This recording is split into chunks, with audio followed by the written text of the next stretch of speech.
It's mind-boggling what the Revenue Mobilization, Allocation and Fiscal Commission, RMAFC, releases a statement that 7 trillion naira had been shared across all tiers of government in the last 6 months.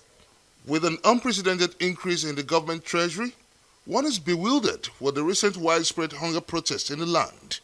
The big question is, how are the funds spent? At a briefing in Osogbo, the Osun State capital, the National Secretary of the All Progressive Congress asked citizens to challenge their state governors on infrastructural development, bearing in mind the recent revenue floats.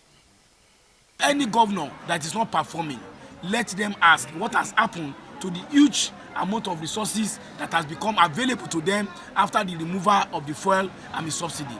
Let's take a look at the breakdown to make a sense of it all. This fiscal outlook captures how the monies released are being shared by the 3 tiers of government, including the 13% derivation for the oil-producing states. Things are beginning to turn around and go in the right direction that we want this country to go. It's going to take time. It's going to take time, but I'm very hopeful. I'm very believing that if we sustain the process, if the central bank continues their path of focusing on monetary policy, not getting into projects that don't concern them, if the ministries are doing what they are supposed to be doing, being active and proactive, just trying to make a difference. We speak to the chairman RMAFC on the disbursement of the funds and why there isn't much impact felt across the tiers of government. I think it's not correct to say that Nigerians are not seeing the impact of this, because me and you are here in Abuja. In a lot of states, various activities are taking place. I know, for instance, I can give example of Borno State.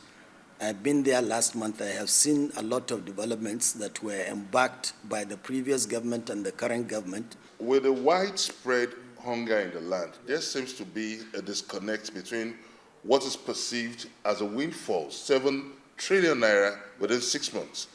We should be able to see this clear impact across all tiers of government. The states and the federal government are facing lots of challenges. There is a high cost of inflation, which we all know, and that there is a global downtown, a global kind of recession. We had COVID the last 3-4 years, and that you look at it globally, inflation is everywhere. But the federal government has initiated some policies whereby they are trying to streamline revenue generation and spending and cutting down on cost of governance. You are in charge of revenue mobilization. Yes.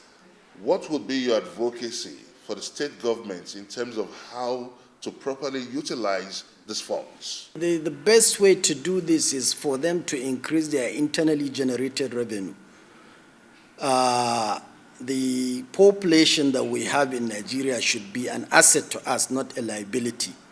What they can do is to create an environment where more businesses will thrive, generate more revenue, and be able to engage in social services to the downtrodden, the poor.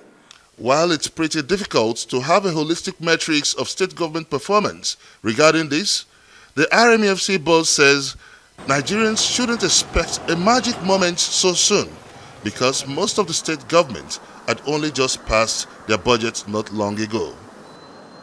Here at the headquarters of the Revenue Mobilization, Allocation and Fiscal Commission, a statement comes out saying a mind-boggling 7 trillion naira has been released within 6 months to all tiers of government.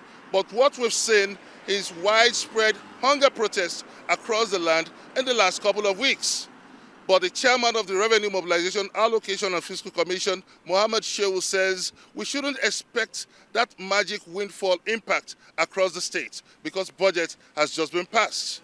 But in the couple of days, we expect that the state government would sit up and find a way to bridge the gap and uplift the state beyond poverty line. From the headquarters of the RMAFC, Benga Ashuru, reporting for Arise News, Abuja.